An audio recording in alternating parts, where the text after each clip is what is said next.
santri yang memilih jurusan kitab. Nah, yang konsentrasi di sini berarti di Madrasah Mu'adalah. Nah, di Madrasah Mu'adalah Sanawiyah, Madrasah Mu'adalah Aliyah, kemudian Madrasah I'dadiyah. Hanya di 3 ini. Nah, jadi ijaz itu diterapkan di Madrasah I'dadiyah, Madrasah Mu'adalah Sanawiyah, Madrasah Diniyah Mu'adalah Aliyah. Nah, hanya di situ. Jadi ada di 3 lembaga saja. Ya. Dan itu ya. Jadi untuk selain untuk di MQ, untuk di mana itu di MDT tidak diajarkan. Tidak diajarkan. Jadi hanya di Madrasah I'dadiyah, Madrasah Mu'adalah Sanawiyah, Madrasah Diniyah Mu'adalah Sanawiyah, dan Madrasah Diniyah Mu'adalah Aliyah saja. Nah, sekarang begini. Untuk di Madrasah I'dadiyah itu wajib diterapkan di kelas 1. Ya. Dia kelas 1. Ya, kelas 1 karena kelas 2 dan kelas 3 sudah pendalaman sudah. Ya. Kemudian untuk yang Madrasah Diniyah Mu'adalah Sanawiyah itu wajib diterapkan kelas 1 juga. Kelas 1 juga. Karena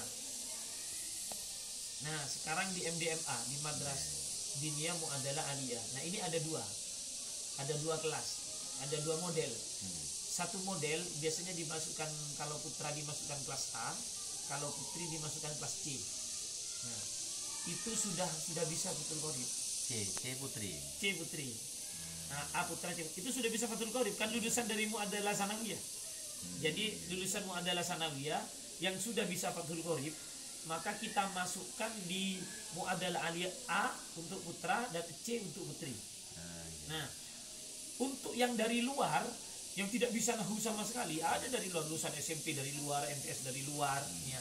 Atau lulusan Mu'adalah Sanawiyah dari dalam, tapi nahunya tidak bisa baca Fathul Qorib.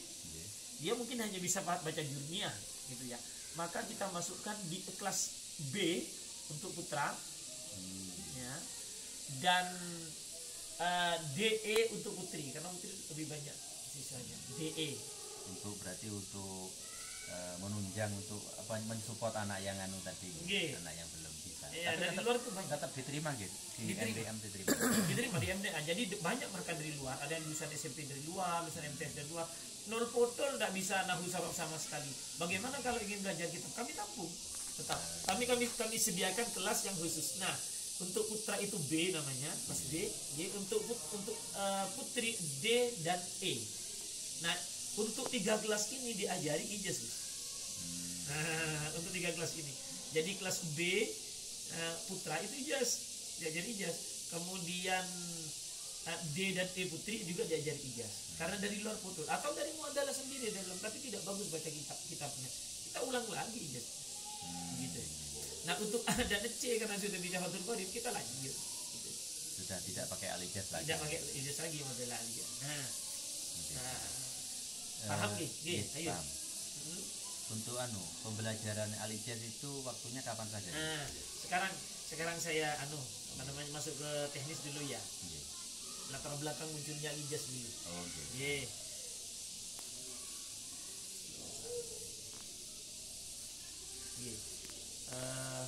Saya jadikan berkali aja. Sekarang latar belakang munculnya al-ijaz. Ini al-ijaz ini ditulis secara resmi. Ini di sini di Pondok Pesantren Nurul Qornain memang. Itu pada tahun 2023. 2003. 2003. Pada tahun 2003. Bukan di pondok, bukan. Bukan. Nanti panjang ceritanya. Ditulisnya 2003 di Pondok Pesantren Nurul Qornain. Tapi waktu itu ditulis tangan masih. Tulis tangan, tidak menggunakan komputer gitu. Kemudian cikal bakalnya dari mana? Dari Sukorejo. Ketika saya masih di pondok di Sukorejo, saya dipasrai oleh Kiai Hariri Abdul Adim itu untuk mengasuh sekitar ini. Ada putra-putra Kiai waktu itu yang mondok di Kiai Hariri, putra Kiai besar mondok di Kiai Hariri. Itu ada sekitar 12 lora. 12 lora. Kemudian ada anak tepas. Tepas itu tenaga pembantu pesantren. Kepanjangannya tenaga pembantu pesantren namanya tepas. Itu ada sekitar 5 orang. Nah, termasuk diantaranya adik saya juga Jamil. Nah, diantara 13 apa 15 ya putra dari tepas itu. Enggak, itu putra-putra kiai. Ada 13 sampai 15 putra kiai. Itu diantaranya ada putra kiai Hariri sendiri, namanya Lora Rohimatum Al Hariri. Lora Rohimatum ini wafat sudah. Dan putra rodok beliau namanya Lora Mahmud. Sekarang ada Lora Mahmud ini. Kemudian ada ponakannya namanya Lora Masyadat. Nah, inilah yang disuruh ajari kitab. Tapi di antara putra beliau, di antara yang saya ajari ini ada ponakannya beliau dan itu sudah lulus SMA. Namanya Lora Islamuddin, sekarang sudah jadi dekan di Sukoharjo. Nah, saya waktu itu bingung bagaimana mengajari yang variatif. Ada yang anak-anak, ada yang SMP, ada yang SMA, ada yang sudah lulus SMA, sudah mau kuliah. Ini bagaimana variasinya kan gitu ya. Sementara yang SMA ini waktunya tidak lama pasti. Ya. Kemudian saya berpikir bagaimana cara supaya cepat. Ya. Kemudian pada saat berpikir itu saya kembali ke masa lalu saya. Bahwa saya belajar ilmu nahwu di rumah itu sudah mulai kelas 5 SD. Belajar pada paman saya. Dan saya tidak paham. Tidak paham. Kenapa kok tidak paham waktu belajar itu? Karena metodenya klasik. Jadi gurunya baca kitab, waktu itu baca jurumiyah, langsung belajar nahwu pertama kali langsung pakai kitab jurumiyah. Matangnya itu ya, matang jurumiyah. Bagaimana metodenya? Ya kiai membacakan, kita yang memaknai. Terus begitu ya. Setelah itu diterangkan. Ya pakai papan sih. Itu 2 tahun saya belajar jurumiyah dan kailani izzi itu. Tapi saya tidak paham sama sekali. Tidak paham. Kenapa? Karena baru ngaji langsung al-kalamu langsung. Ini langsung belum bisa baca kitab, kitab ya. Iya, nggak bisa. Akhirnya waktu itu sampai satu ketika nih ada yang saya tanya, kalau itu bilang pakai bahasa Madura ya, mananya pakai bahasa Madura, namanya Kiai Haji Abdul Rahman yang ngajar saya itu. Paman saya jalan kaki dari rumah ke dalam beliau jauh, ada sekitar 5 kilo. Jalan kaki, ada karena ini sepeda anak kantor. Dan itu ngajinya setiap hari Minggu, makanya 2 tahun baru hatam, karena ngajinya tiap minggu. Iya, hari Minggu ngaji pagi. Nah ini pernah satu ketika saya bertanya, saya ingat masih mubtada. Mubtada kata paman itu ada 2, mubtada dzahir, mubtada mudmar. Kemudian saya tanya, apa bedanya mubtada dzahir dan mubtada mudmar? Jawaban paman saya begini jawabannya. Nah, kan memang beda. Jawabannya, apa paman perbedaan antara mubtada dzahir dan mubtada mudmar? Jawaban paman itu, lo kan memang beda. Loh, saya ini tambah ngerti apa tambah tidak ngerti ya. Karena metodenya klasik. Saya bukan menyalahkan metode lama, tidak, tapi itu bikin lama gitu. Akhirnya saya mondok pun di Sukoharjo juga begitu. Jadi di kelas langsung al-kalamu langsung wa'lam anak tasrifa langsung begitu langsung. Jadi saya tidak paham sama sekali. Tidak paham karena langsung baca kitab pada waktu itu. Nah, inilah di saat saya merenung bagaimana supaya cepat. Kemudian lanjut tuh. Ya. Kemudian begini, orang baca kitab pada saat saya merenung itu ya, saya mikir itu. Orang baca kitab ketika belajar kitab langsung al-kalam wa lafdzul murakkabul mufidu bil watni, maka yang terpikirkan satu, dia memberikan lafadznya. Mengapa dibaca mu al-kalamu? Kenapa kau ada al-kalami? Kan gitu ya. Huwa kau ada huwi hu kan gitu. Kenapa?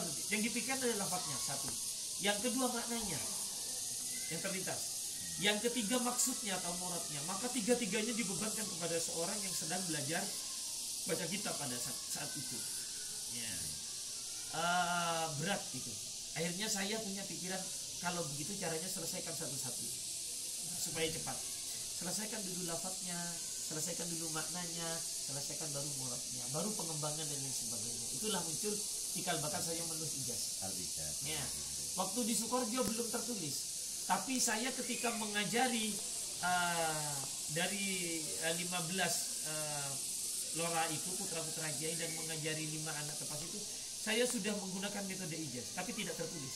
Jadi saya berikan dulu definisi apa itu isim mufrad, apa itu isim tasniyah, apa terus begitu. Nah, Dan alhamdulillah putra kiai, ya, kiai hari ini namanya Rahiki itu kelas 2 SMP bisa baca Fathul Mu'in. Fathul Mu'in. Kelas 2 SMP dan berapa saya kan bulan itu? enggak itu kalau dia belajar ijazahnya ke saya mulai kelas 5. Kelas 5 SD. Ya, jadi kelas 2 SMP dia bisa baca Fathul Mu'in. Berhasil. Nggih, lumayan. Nah, itu seperti itu. Kalau yang lain Ibnu Aqil bisa, karena setelah seperti itu kemudian Kiai mengadakan pengajian sendiri. Nah, tapi yang baca santrinya, baca Ibnu Aqil itu, termasuk saya ngaji juga ada Tabarukan. Ya murid-murid itu kayaknya, dan yang disuruh baca adalah santrinya. Nah, ini kemudian waktu di Sukoharjo hanya menerapkan seperti itu, tapi metodenya saya terapkan, tapi dia tidak terbukukan.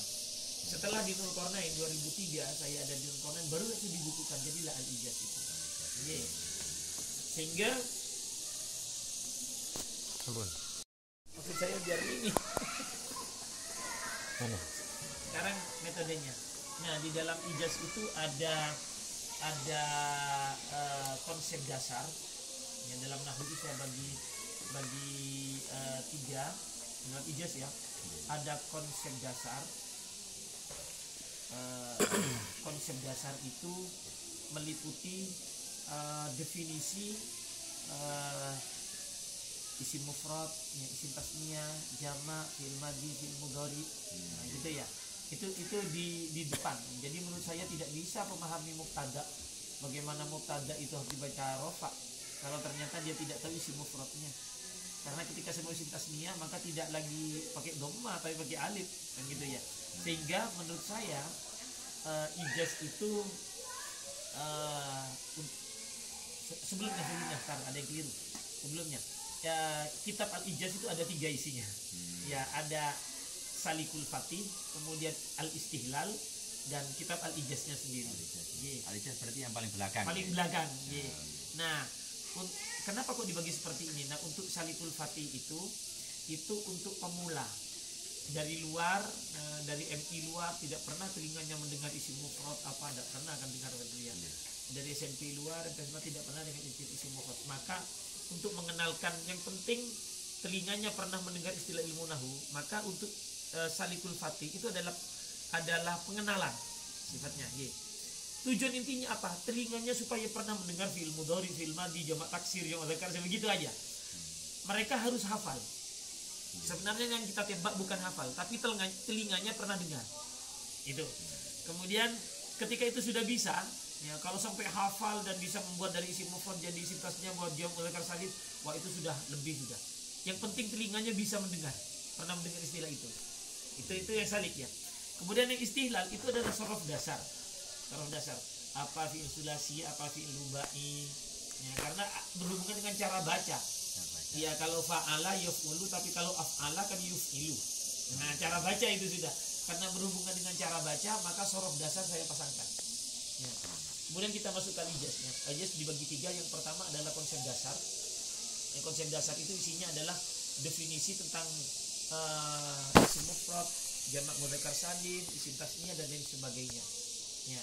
Itu pertama. Ya. Kemudian yang kedua itu tentang i'rab. Ya. Tentang cara baca. Ya, cara baca. Itu i'rab itu sudah isinya a i u. Kemudian yang ketiga itu tentang isi. Ya, isinya sebenarnya di nomor 3, yaitu mulai marfu'atil asma sampai ismul ladil salih. Sampai terakhir. Karena bagaimana fa'il itu akan dibaca rofa, ya, maka harus tahu dulu satu, dia harus tahu isim mufrad apakah isim tasniyah atau jamak. Setelah itu digabungkanlah dengan konsep kedua tadi itu. Ya, dengan cara bacanya. Oh, ini isim mufrad, kalau isim mufrad maka pakai dhamma, kalau isim tasniyah pakai alif. Maka gabungannya ke situ. Ini untuk masuk yang nomor 3, 1 dan 2 harus paham. Kan begitu ya? Untuk bisa membuat jamak muannats salim rofaknya pakai dhamma, ya, nasab jirnya pakai kasroh, maka harus tahu dari depan 1 dan 2 dulu.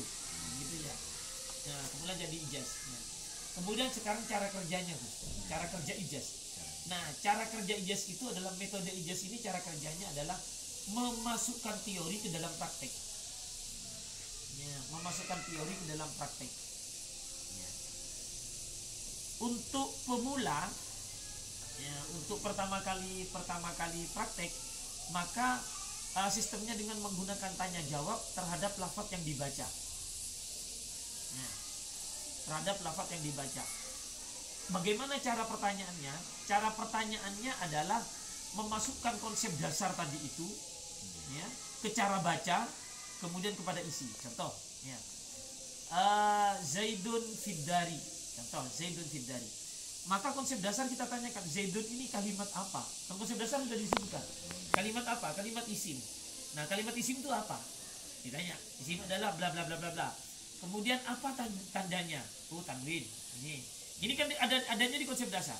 Kemudian setelah itu ditanya, Zaidun ini dibaca apa? Rofa, nasab, rofat atau jazm? Dibaca rofa. Berarti kan di teori kedua. Ya, di teori kedua, di cara baca. Dibaca rofa. Ya.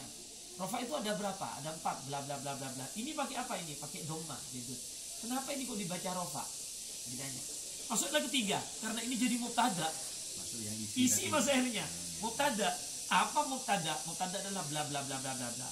Ya. Apa hukum mubtada? Hukum mubtada dibaca rofa. Kembali kedua lagi. Ya. Tanda rofaknya pakai apa? Pakai dhamma. Kenapa kok pakai dhamma? Karena isim mufrad. Masuk lagi ke konsep 1. Jadi 1 2 3 ini harus sama-sama nyambung. Jadi anak itu harus paham 1 2 3 secara sistematis. Nah, setelah selesai di 3 ini sudah selesai, maka tanda rufanya pakai apa? Pakai dhamma. Kenapa? Karena isim mufrad. Nah, kita tanya, tadi kamu ini disebut dengan mubtada. Mubtada itu ada berapa? Ada 2, mubtada dhahir, mubtada mutmar. Apa mubtada dhahir? Bla bla bla bla. Apa mubtada mutmar? Bla bla bla bla bla. Ini termasuk mubtada apa? Lafaz ini. Nah, praktiknya seperti itu. Huwa. Kemudian huwa ini apa ini? Ini isim dhamir. Terus begitu. Nah, dalam dunia praktek al-ijaz, ketika kita prakteknya menggunakan jurmiyah itu ya, maka pengalaman saya sampai qauluhu bil wat'i. Tanya jawab ini hanya sampai qauluhu bil wat'i. Ya. Nah, setelah qauluhu bil wat'i, anak yang suruh baca sih. Anak ini. Untuk dari al-kalamu sampai qauluhu bil wat'i ini kerjanya ditanya saja, diinterogasi saja. Memasukkan teori ijaz tadi itu ke dalam praktek baca kitabnya. Ya. Setelah qauluhu bil wat'i ke belakang, itu mereka yang suruh baca dan itu bisa sudah. Untuk kitabnya pakai kitab apa? Prakteknya pakai jurmiyah, pasar bidan, pasar bidan. Ya, pakai pasar bidan. Pakai pasar bidan. Itu. Nah, praktek fikihnya saya menggunakan Fathul Qorib. Ya. Berarti 2 kali prakteknya. Jurmiyah dulu kita hatamkan, ya. Karena tingkat kecepatannya di mana? Karena dari al-kalamu itu sampai qaulu bil wat'i kita yang ngopeni paling sebulan. Sebulan. Nah, ke belakang itu mereka sudah bisa baca sendiri. Sampai at-tamyiz hal itu anak-anak mereka baca sendiri sudah, karena kan sudah tahu. At-tamyizu jadi mubtada sama dengan al-kalamu konsepnya. Kemarin waktu di Alja sudah dipelajari. Sudah dipelajari. Jadi kita tinggal baca saja. Tinggal baca saja. Kenapa? Karena di at-tamyizu huwa bla bla bla wal ismul mansub kan gitu ya. Nah, tamyiz itu pakainya jadi apa? Jadi mubtada. Kan sama dengan al-kalamu pangkatnya berarti. Nah, ke belakang anak-anak pasti bisa untuk itu. pemahaman. Nah, pemahaman itulah yang pengalaman saya ternyata berpengaruh terhadap kedewasaan. Cara memberikan murad, ya. Kalau pahamnya mereka paham, tapi cara mengungkapkan memberikan murad ini ternyata masing-masing anak tidak sama. Saya mengajari anak yang masih adalah sanawiyah ya, lulusan SD, cara memberikan penjelasan dengan anakmu adalah aliyah. Nah, itu lebih